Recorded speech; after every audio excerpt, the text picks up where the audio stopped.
All right, so to start in Photoshop, you are simply going to go to Photoshop. You might have this pop-up window, and you'll notice that, I don't know why my toolbar is not moving. Things are pretty much kind of similar in terms of the tools in Photoshop. So I'm just going to go to New File, and you're going to do this each time. We're going to do 8.5 inches by 11 because that's the size of a sheet of paper. So 8.5 will be the width, and 11 will be the height. And this is Summer Jam 2026. Your resolution should be 300 dots pixels per inch because you want it to be high resolution. And we're going to change the color mode to CMYK because that's the color mode for printing. RGB is red, green, blue, and that's for the screen. So we're going to change it to that. All right, once you do that, there's not really anything else you need to change in here. Just say create. You can move closer if you can't see. So layers are in Photoshop on the right. If you don't see your layers, you're just going to go to Window and choose Layers so that you can see anything you don't see. If your toolbar is not there, it's the same as Illustrator. So you'll kind of have a decent learning curve if you know Illustrator already.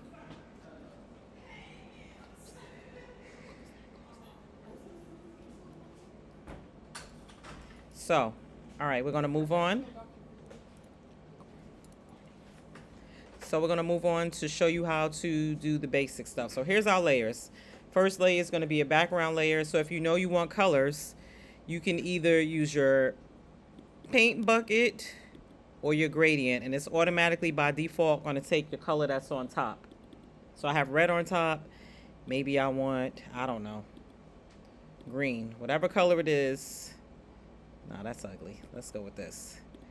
You would fill it. That's your first layer.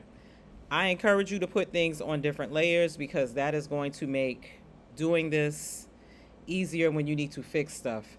Now, let's say you didn't want a single color. If you wanted a gradient, which is two colors, it'll take the two colors that are there.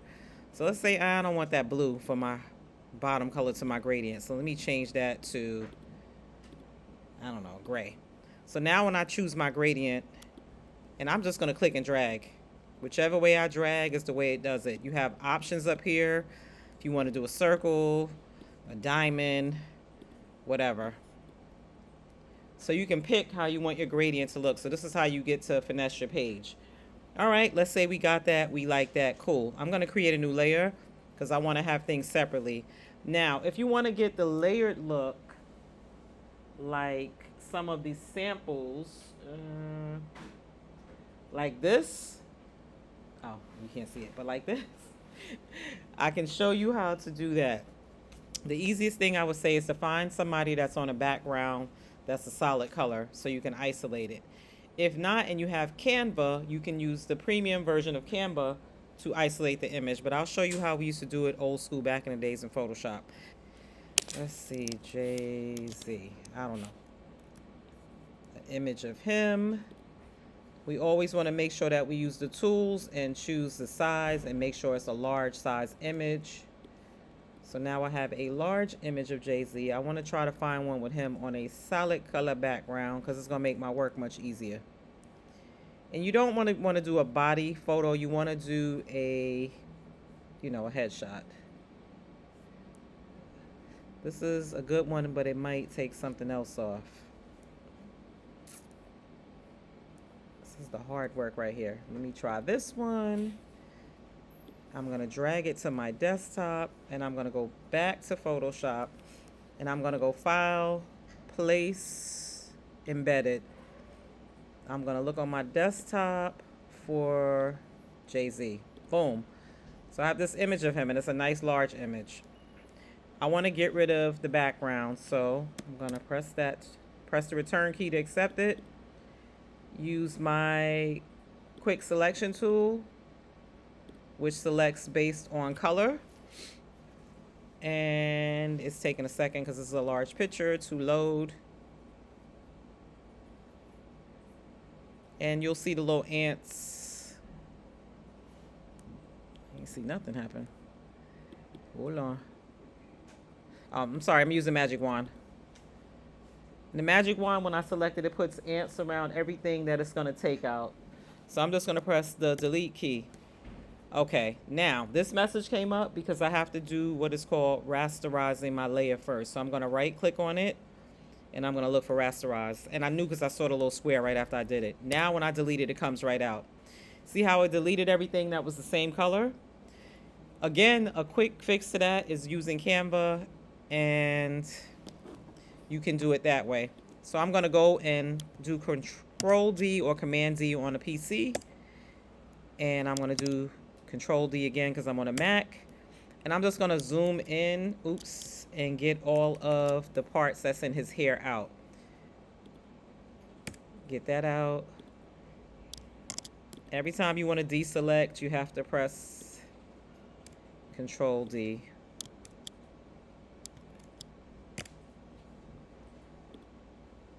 So now what I encourage you to do is to clean up with your eraser tool around this, but you need to zoom in to see what was missed. So you see how it has this little green around it? You might not want that. For the sake of time, I'm going to just show you really quickly how to use your eraser tool. Just press the E, and that'll get you to the eraser tool. And you can make this larger or smaller using the brackets next to the letter P, depending on what size of space you want to get into. And you simply just have to have a steady hand for this. You really just need a steady hand. This is too big here, so I'm going to make it smaller, and I'm going to go in. And the reason why you want to clean this up is because when you go to do something to put a stroke around it, it's not going to be clean, and I'm going to show you what I mean. For now, we're going to just assume that I cleaned it all up. I'm just doing a little bit. Let's pretend like all of this is clean. Because now when I go to do my stroke, you're going to see it's going to put an outline around it. And then I'm going to show you how to make it small, and then you do the same process again. All right, so we zoom back out. I'm going to go to Effects down here, Stroke. See what it put around him? Let me move this over so you can see it again. Let me take it off. You see how that stroke looks heavy, but then it's on top of the white that we didn't clean up. But the area that I cleaned up, there's no white there. That's why you want to clean up around your edges and make them look neat. Now you can make a stroke any color and any size. A stroke can be large by sliding this up. Stroke can be small. You can change the color. Do I want the stroke to be green? Do I want it to be gray? Whatever color you want the stroke to be.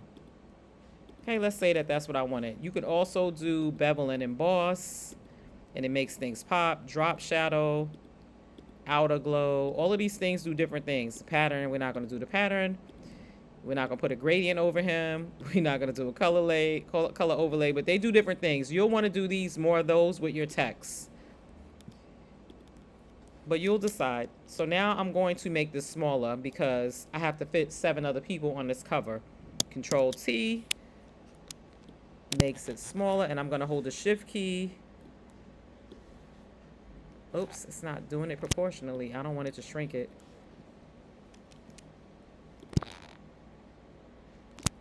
So maybe I want to put him in the middle. And this is how you begin to layer. So let's say I wanted another picture of somebody else, for example. I'm going to create a new layer because I want to just be able to edit stuff and isolate it. See how I can hide that? The same thing you can do in Illustrator, you can do in Photoshop. I'm going to find another picture. Let's see if I can find a picture of Rihanna. And I want this picture to be large, so I'm going to go to size and make sure it says large. I'm going to find a picture of her with a solid background. That's a good one right here. And I'm going to drag this version, not the thumbnail. If you drag the little version down here, it's going to be very pixelated, and you don't want that.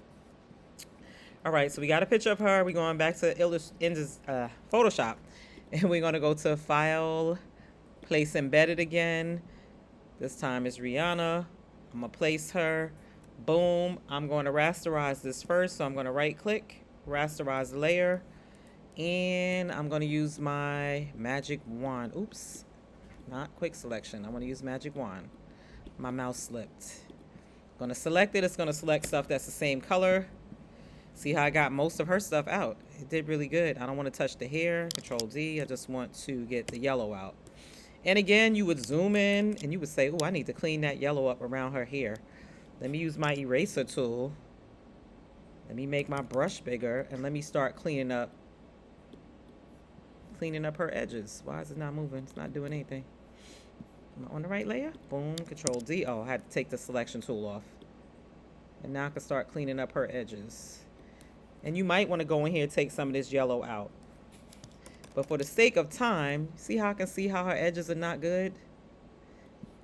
Her edges are not good. I want them to be clean, but you have to have a steady hand to do this.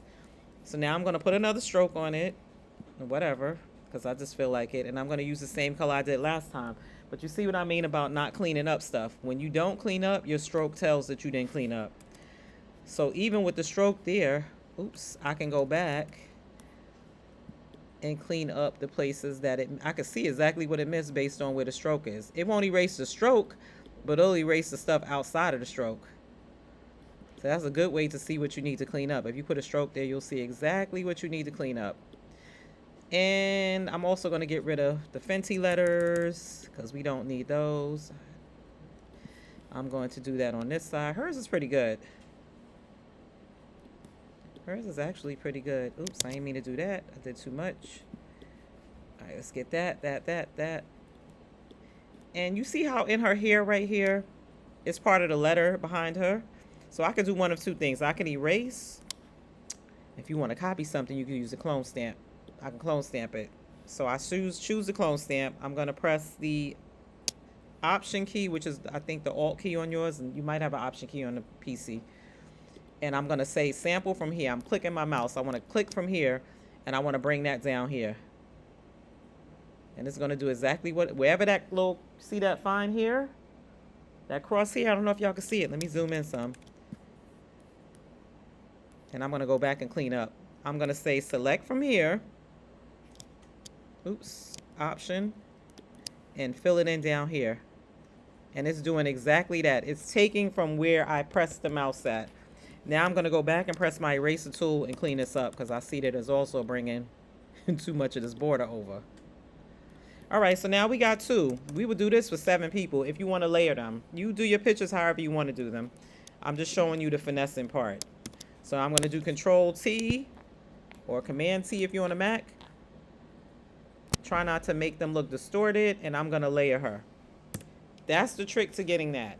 If you want to put them in squares or boxes instead of layers, then you would choose a new layer just for the shape to go on. Choose a shape that you want to put them in. Draw it, and you could place the image in it. The image should fit in it, though. So you can do it that way, too. If you want to have a little bar underneath their names, you would make your box a little bit smaller. Oh, so how do you type? The T. The T gets you text. Now I'm going to put this a white color because this box is not white. R-I-H-A-N-N-A. And that's boring. So we're going to go and change it and pick a nice font. You go in here and decide what you want to pick. That's up to you. And maybe I'll say, I don't like the size of this box. Let me go back to that layer.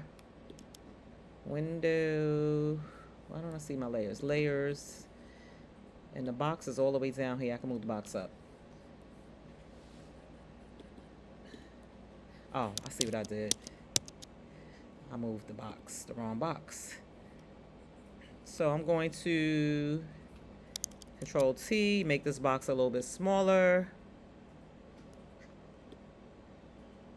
It's proportionate, it's locked somewhere, and I don't want it to be. And you could resize the box, move it, put her name. I'm just dragging stuff on the screen. However you want to do it. Now, if you want to do some fanciness on the text, is where you can do all of that other stuff under the effects. Let me zoom in so you can see what's about to happen. We'll do the same effects. We can do bevel and emboss. And I don't know if you see it has a more chrome look to it. If I take it off, you see how dull it is when I add it. And you can play around with these things then to see, oh, maybe I want to make a stroke because I want this, I like this font, but I want it to appear bigger. So maybe I'm going to make it, I don't know, a silver color. Let me sample a color on the font. You know, you can play around and see what you get. Sample a color from her. Whatever it is you want to do. And you just slide this up and down to make it bigger or smaller. And I can type in a number 2. Let's see. Say I put in 3. And now I have Rihanna and Jay-Z.